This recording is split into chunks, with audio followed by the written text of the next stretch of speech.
Hello बच्चों, let's read the question. A stick of length 10 meters slides on the coordinate axis. Then locus of the point dividing this stick from the x-axis in the ratio 6:4 is a curve whose eccentricity is e. Then 3 is equal to.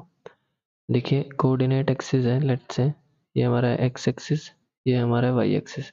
एक 10 metre length वाली stick है, इसमें slide कर रही है।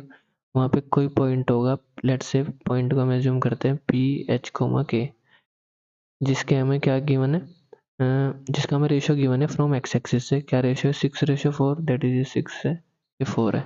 तो हम assume कर लेते हैं, लेट्स से ये एक्स एक्सिस को किस पॉइंट पे कट कर रही है? a,0 पे।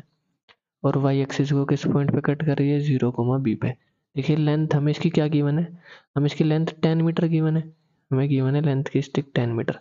तो देखिए a,0 से और 0,b के बीच की डिस्टेंस होगी वो स्टिक की लेंथ के इक्वल होगी। दैट मीन्स अगर ये हम डिस्टेंस फाइंड करें तो root of a square plus b square की वैल्यू हमें गिवन है 10। That means root of a square plus b square की वैल्यू है 100। फाइन। अब देखिए हम रेशियो एच के कोऑर्डिनेट्स फाइंड कर सकते हैं। ये किस रेशियो में डिवाइड कर रहे हैं? 4,6 में डिवाइड कर रहे हैं इस लाइन को, दो पॉइंट्स को। लेट्स से ये हमारा पॉइंट है बी, ये पॉइंट है हमारा ए। तो फॉर द टाइम बिंग हम ए बी पॉइंट एज्यूम करते हैं एंड पॉइंट्स को स्टिक के।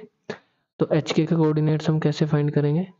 ये इंटरनल डिवीजन वाला फॉर्मूला लगेगा। तो देखिए 6 एक्स कोऑर्डिनेट के लिए हम क्या करेंगे? हमारा क्या होगा? 6 into 0 and 4 into A, that is 4a upon क्या आएगा? 6 प्लस 4 दैट इज 10। सिमिलरली फिर से क्या आएगा? 4 into 6 into b and 4 into 0 that is 6b/10। तो ये सोल्व करने के बाद एच की वैल्यू हमारी किसके इक्वल आएगी? अगर कंपेयर करें तो 2 से कैंसिल आउट हो जाएगा, 2a/5। सिमिलरली के की वैल्यू हमारी क्या आएगी? 3b/5। तो यहाँ से अगर ए की वैल्यू हम कैलकुलेट करें तो आ जाएगी 5h/2 एंड बी की वैल्यू आ जाएगी 5k/3। देखिए ए बी के बीच में हमें एक रिलेशन पता है, a square plus b square 100 है।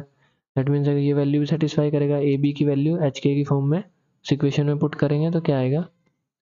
5h/2 का स्क्वायर प्लस 5h/3 का स्क्वायर इज इक्वल टू आएगा 100। That means 25h² plus 25 sorry k square upon 9 is equal to 100। 100 से डिवाइड करेंगे पूरी इक्वेशन को तो 25 से 100 को कैंसिल आउट होगा 4 टाइम्स। दैट मीन्स ये आएगा h² plus k² 9 into 4 36 equal to 1। Fine. ये वैल्यू आई हमारे पास। लोकस फाइंड करना है हमें एच के पॉइंट का। दैट मीन्स एच के को एक्स वाई से रिप्लेस करेंगे तो लोकस आ जाएगा हमारा। देखिए लोकस क्या आ रहा है? इलिप्स आ रहा है, x²/16 y²/36 इक्वल टू 1, जहाँ से a² की वैल्यू है 16, b² की वैल्यू हमारी 36। इस केस में b हमारा बड़ा है a से, तो इसेंट्रिसिटी हमारी क्या होगी? Root of 1 minus a²/b², that means root 1 minus 16/36, ये आएगा 20/36। फाइन।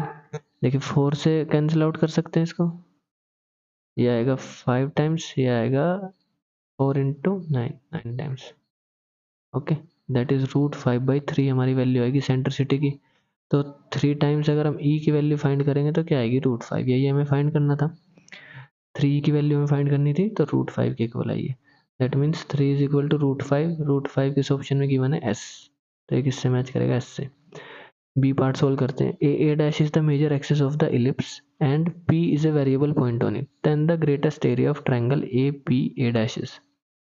अब देखिए हमें इलिप्स गिवन है और ए डैश, लेट से ये हमारा इलिप्स है, ये इसका मेजर एक्सिस है। मेजर एक्सिस के एंड पॉइंट्स हमें गिवन है ए डैश, पी एक वेरिएबल पॉइंट है, ये हमारा माइनर एक्सिस है। तो हमें एक ट्रायंगल फॉर्म करना है जिसका एरिया मैक्सिमम हो। देखिए मैक्सिमम एरिया के लिए जो ट्रायंगल बनेगा वो आइसोसेल्स ट्रायंगल होगा। दैट मीन्स इसका जो पॉइंट पी होगा वो यहाँ पे लाई करना चाहिए, दैट इज माइनर एक्सिस पे लाई करेगा, तो एरिया मैक्सिमाइज आएगा। फाइन। तो देखिए सबसे पहले हम इलिप्स को स्टैंडर्ड फॉर्म में कन्वर्ट कर लेते हैं। तो यहाँ से हम क्या करेंगे? 3 अगर कॉमन निकाले दोनों टर्म से आएगा 3 इंटू x² प्लस 2x, तो इसमें 1 ऐड करेंगे, 1 सब्ट्रैक्ट करेंगे, प्लस 2 अगर कॉमन निकाले तो आएगा 2y² माइनस 2y +1 करेंगे, -1 करेंगे और -1 एक ऑलरेडी है। तो यहाँ से आ जाएगा x प्लस 1 का square, sorry 3 times x plus 1 का स्क्वायर, 2 टाइम्स y माइनस 1 का स्क्वायर, ये आएगा -3 -2 दैट इज क्या हो जाएगा -5 एंड इज इक्वल टू -1। तो ये वैल्यू हमारी किसके इक्वल हो जाएगी, इक्वल टू में ले जाएं तो 6 के इक्वल हो जाएगी। फाइन, 6 से डिवाइड करेंगे तो x प्लस 1 का square upon 2 plus y minus 1 का square upon 3 is equal to हमें क्या आएगा 1। देखिए मेजर एक्सेस माइनर एक्सेस आ गए हैं हमारे, तो हम क्या कर सकते हैं, इसेंट्रिसिटी की वैल्यू फाइंड कर सकते हैं। इसेंट्रिसिटी आएगा हमारा 1 माइनस 2/3। देखिए यहाँ पे b की वैल्यू बड़ी है a से, तो 2/3 दैट इज 1/√3 हमारी क्या आएगी इसेंट्रिसिटी। इसेंट्रिसिटी हमने फाइंड कर ली है, तो यहाँ से हम क्या फाइंड कर सकते हैं, ए की वैल्यू हमारी है √3, बी की वैल्यू हमारी है √2। Fine, okay. हमें चाहिए क्या, ए डैश, ये वाली लेंथ दैट इज ये जो ए डैश हमारा क्या आएगा, ए डैश हमारा किसके इक्वल होता है 2a के, दैट मीन्स 2√3। तो ये वाली लेंथ हमारी क्या है 2√3, ओके। और ये जो परपेंडिकुलर वाली लेंथ आएगी ये बी के इक्वल होगी, बी हमारा है √2, दैट मीन्स ये वाली लेंथ है हमारी √2। तो हम ट्राइंगल का एरिया फाइंड कर सकते हैं। मैक्सिमम एरिया के लिए हमें अभी पता है कि मैक्सिमम एरिया के लिए ये ट्राइंगल क्या होना चाहिए, आइसोसेल्स ट्राइंगल होना चाहिए, अदरवाइज ये एरिया क्या आएगा less than this triangle, area of triangle आएगा। तो मैक्सिमम के लिए एरिया हमारा क्या आ जाएगा 1/2 base into height that is 2√3 base into height that is √2। तो ये हमारा क्या आ जाएगा √6, that is maximum area of triangle is √6। That means option B हमारा किससे मैच करेगा, पी के साथ, okay. The distance between the foci of the curve represented by the equation. देखिए डिस्टेंस फाइंड करनी है हमें बिटवीन द फोकाई, तो सबसे पहले इसको स्टैंडर्ड फॉर्म में कन्वर्ट करेंगे। उसके लिए क्या करते हैं, x minus 1/4 equal to cos theta, y minus 2/3 equal to sine theta, square करके ऐड करेंगे, बोथ साइड स्क्वायर करेंगे, ऐड करेंगे तो हमारा इक्वेशन क्या आएगी, x माइनस 1 का square upon 16 plus y minus 2 का square upon 9 is equal to आएगा 1, cos square theta plus sine square theta की वैल्यू 1। तो यहाँ से हमारी a की वैल्यू क्या आएगी 4, b हमारा क्या आएगा 3, बी हमारा आएगा 3। इसेंट्रिसिटी फाइंड कर सकते हैं यहाँ से, तो देखिए इसेंट्रिसिटी की वैल्यू हमारी क्या आ जाएगी, इसेंट्रिसिटी हमारा आ जाएगा 1 minus B square upon A square that is 9/16, 16 minus 9 7√7/4। Fine, तो ए ई की वैल्यू जो फोकाई के कोऑर्डिनेट्स हमारे क्या आएंगे, ए ई हमारा क्या आएगा 4 इंटू √7/4 दैट इज √7। फोकाई के कोऑर्डिनेट्स हमारे क्या होते हैं, फोकाई के कोऑर्डिनेट्स होते हैं plus minus A e coma 0 that is plus minus √7, 0। तो इन दोनों के बीच की डिस्टेंस हमारी किसके इक्वल होती है, फोकाई के बीच की डिस्टेंस होती है 2a, दैट मीन्स 2√7 आएगा distance between foci, that is C हमारा किसके साथ मैच करेगा, क्यू के साथ 2√7। देखिए डी सोल्व करते हैं। Tangents are drawn to the ellipse at the end points of the latus rectum, the area of the quadrilateral so formed as. देखिए हमें इलिप्स की वन है, X square upon 16 Y square upon 7 equal to 1। यहाँ से ए की value आएगी हमारी 4, B की वैल्यू आएगी √7।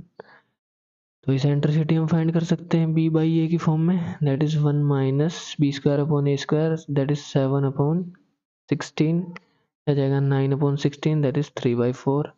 तो फोकाई के कोऑर्डिनेट्स में हम फाइंड कर सकते हैं, ए की वैल्यू हमारी आएगी 3, ओके। देखिए इलिप्स हमारा कुछ इस फॉर्म का बनेगा, इस फॉर्म का बनेगा।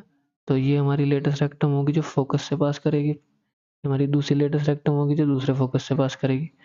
तो इसके लिए जो टेंजेंट आएगी वो इस पॉइंट को टच करके जाएगी ऐसे। सिमिलरली यहाँ से ऐसे टेंजेंट इस एंड पॉइंट्स पे हमें टेंजेंट ड्रॉ करनी है लेटर रेक्टेंगल।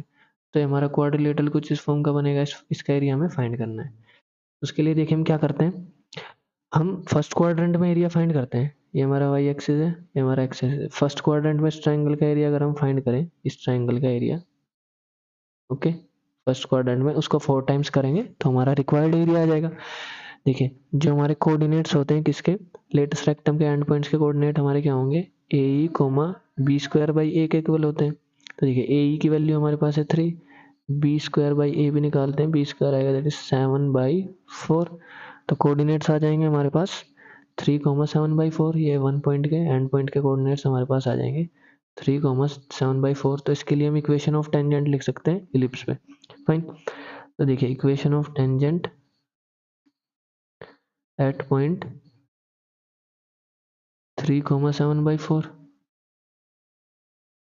फाइन। तो इक्वेशन ऑफ टेंजेंट देखिए क्या आएगी, x(x1) plus y(y1) equal to 1, that is x(3x)/16 plus 7y/4/7 equal to 1 के इक्वल आएगी, that is 3x/16 plus y/4 equal to 1।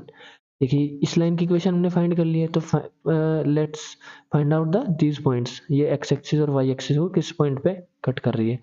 देखिए y को 0 पुट करेंगे तो x की वैल्यू हमारी क्या आएगी, 16/3। x को 0 पुट करेंगे तो y की वैल्यू हमारी आएगी 4। दैट मीन्स इस पॉइंट के कोऑर्डिनेट है हमारे 0,4, इस पॉइंट के कोऑर्डिनेट है हमारे 16/3, 0। तो ट्राइंगल का एरिया, इस फर्स्ट क्वाड्रेंट में हम ट्राइंगल का एरिया निकाल सकते हैं। ये वाली लेंथ भी हमारे पास है, ये राइट एंगल ट्राइंगल होगा यहाँ पे 90 डिग्री, तो ये बेस इंटू हाइट। ओके। तो देखिए एरिया ऑफ ट्राइंगल अगर फर्स्ट क्वाड्रेंट में इसको मैं Δ1 एज्यूम करूँ तो आएगा 1/2 बेस इंटू हाइट। बेस हमारा आएगा 16/3 इंटू हाइट आएगी 4। दैट मीन्स ये वैल्यू कितनी आ जाएगी, 32/3। तो देखिए हमें क्या फाइंड करना है, एरिया ऑफ क्वाड्रिलेटरल फाइंड करना है। तो एरिया ऑफ क्वाड्रिलेटरल के लिए 4 टाइम मल्टीप्लाई करनी पड़ेगी। हमने भी फर्स्ट क्वाड्रेंट में फाइंड किया है। एरिया ऑफ क्वाड्रिलेटरल क्या आ जाएगा, 4 into Δ1 that is 4 into 32/3 that is 128/3 हमारा रिक्वायर्ड आंसर आएगा area of quadrilateral. That means option D हमारा किससे मैच करेगा, आर के साथ। Okay, SPQR, that means option 3 is correct. I hope you understood the solution. Thank you.